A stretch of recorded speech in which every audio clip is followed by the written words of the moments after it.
If you've ever stepped onto a cruise ship and thought, this feels less like a vacation and more like a floating theme park, well then, buckle up. You might be standing on the Carnival Mardi Gras. For some cruisers, that high energy, high thrill environment, well, that's pure magic. But for others, it's a sensory overload wrapped in a guy's burger. There's almost no middle ground, it seems, and that's exactly why this ship sparks so many strong opinions. As someone deeply embedded in cruise culture and who spends way too much time comparing cabin layouts, crowd flow patterns, and dining options for fun, I've pulled together some of the biggest reasons why people absolutely love the Carnival Mardi Gras and some of the reasons others walk off thinking, maybe that was a lot. This video is designed to help you figure out which group you might belong in before you book. I'm the solo cruiser Wade Heath, and if you feel like my reporting and perspective bring any sort of value, I would encourage you to subscribe to the channel. And if you're looking for ways to save as a solo cruiser, I've put together a guide absolutely free on solo cruise savings with 5 top tips you need to know before you book your next solo cruise. You can learn more about it at the link in the description. Here we go. Let's kick things off with Bolt, the first roller coaster at sea. When Carnival put a roller coaster on a cruise ship, the industry, well, they collectively raised an eyebrow, but Bolt isn't a gimmick. It's a legit thrill ride and a massive crowd pleaser. You sit in a motorcycle-style vehicle with room for 2 riders, you grip those handlebars and push a throttle that controls your speed. You can take it slow and admire the views, or you can punch it and hit speeds up to 40 miles an hour as you zoom around hairpin turns above the ship. People love this because the sensation of flying out over the ocean is very real. The ability to control your speed is pretty darn cool. How smooth and surprisingly quiet the track is also a big reason why people love this. The bragging rights, of course, because yes, people will ask. And for families, teens, and adrenaline junkies, Bolt is a full-blown highlight. Even guests who never ride it say it gives the ship a sense of wow factor that you just don't get anywhere else. Next up, you have 6 distinct zones that make the ship feel more like a mini city. One of the most unique things about the Mardi Gras is that it's designed around 6 distinct themed zones, and frankly, one of the things I love most about it, each with its own atmosphere, food, and entertainment. This isn't just decor, they truly do feel different. First up is Grand Central. Think a 3-story atrium that transforms into a full performance venue at night, floor-to-ceiling ocean views, built-in stage with aerial rigging, a moving LED backdrop screen, and live music, variety acts, and immersive shows throughout the day. By day, it is one of the most beautiful lounges at sea, and by night, it becomes a theater all on its own. Next up is the French Quarter, a New Orleans-inspired zone with moody lighting and jazz club energy. The Brass Magnolia Bar is a standout here. The Fortune Teller Lounge with specialty cocktails. Emerald's Bistro, $13.96, is yet another destination on board to get your plussed-up eats. And walk through here at night, you'll feel like you've stepped out of the ship and into another city. Summer Landing is another location, your casual backyard hangout. Guy's Pig and Anchor Smokehouse can be found here. Brewery-style beer is on tap. A quieter pool and whirlpools can also be found here on the aft end of the ship. And outdoor seating with a fresh air barbecue vibe. Great for guests who want to escape the main crowd for sure. La Piazza is another location, Italian vibes with comfort food energy. You'll find everything from Cucina del Capitano here, the Pizzeria del Capitano, Italian-themed decor and live music. Whether you want late-night pizza or full Italian dinners, this zone is going to deliver for you.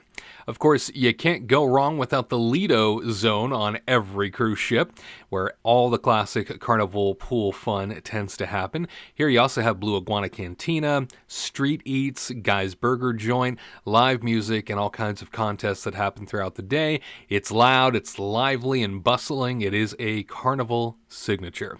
And finally, the ultimate playground, home of all the major top deck thrills. The ropes course, waterworks slides, mini golf, and that Bolt roller coaster I was just talking about. If you're traveling with kids or you just happen to act like one, in the best way of course, this might just be your kingdom. Having these zones makes Mardi Gras feel less like a single ship and more like 6 micro neighborhoods you can wander between depending on your mood. And to follow that, a massive dining lineup, most of it is included. If there's one thing Carnival consistently gets right, I think it's food variety. Mardi Gras elevates this by giving guests more included dining options than almost any other ship in the fleet. And here are some of what people love the most. Street Eats, a new rollout on the Carnival Mardi Gras and ships just like her, happen to be the Street Eats options. 3 rotating food stalls, fried, steam, and sizzle, each serving up samples of globally inspired street food perfect for snacking without committing to a full meal. Shack's Baked Chicken, breakfast biscuits, crispy chicken sandwiches, and sides you will dream about later, also included. Shebang, a Mexican-Chinese fusion restaurant that actually pulls off the concept pretty darn well. Now, Shebang is one of those locations that has an included option for you a few times a cruise. Otherwise, it is considered an upcharged environment. The same can be said for Cucina del Capitano, home of the Italian comfort classics from pasta to those tasty meatballs. You also have Pizzeria del Capitano right outside and around the corner, as well as a panini and sandwich shop alongside that. Don't forget about Guy's Burger Joint, still a fan favorite, still included. Guy's Pig and Anchor Smokehouse, while the restaurant itself is sometimes an upcharged environment, this is a location that is included at lunchtime and specialty dinner at night. You can also take advantage of the breakfast buffet back here at Summer Landing. It's often forgotten about, and one of those locations I tell everybody to take advantage of. Emerald's Bistro is another location. New Orleans-inspired dishes like jambalaya and beignets. It is a paid venue, but quite affordable, quite flavorful. No doubt Blue Iguana Cantina, your home for the burritos, tacos, and Mexican food included fix. And don't forget, there's also the Fahrenheit Steakhouse location here on board, as well as a Chef Rudy's seafood location. All things that are upcharged that you can enjoy. Moving along, entertainment on Mardi Gras, it is non-stop. This ship is built for people who want options. A lot of them. Full-scale theater shows are things you can absolutely come and be a part of here. Mardi Gras uses a more immersive style, moving screens, aerial performers, interactive lighting. The Grand Central shows, remember that atrium I was telling you about that turns into a theater? Well, some of the most unique performances at sea happen there, thanks to the atrium's theater meets lounge design that they've set up. And live music absolutely everywhere. Jazz, acoustic sets, rock bands, piano bars, brass ensembles, you'll hear it all. Comedy clubs out the wazoo, multiple shows nightly, including adults-only sets. In fact, there were some nights, there were comedy shows in multiple directions. I've never had that on a Carnival ship before. Deck parties, of course, silent discos, themed parties, high-energy DJ nights, all things to take advantage of. And of course, lots of bars with personality, Fortune Teller Lounge, Brass Magnolia, Havana Bar, Red Frog Tiki Bar. Each has its own vibe and cocktails and sometimes its own entertainment as well. And because everything is happening everywhere all the time, it seems, you never feel like you're missing out. You just get to choose your flavor of fun. And beyond that, a high-energy Carnival classic atmosphere.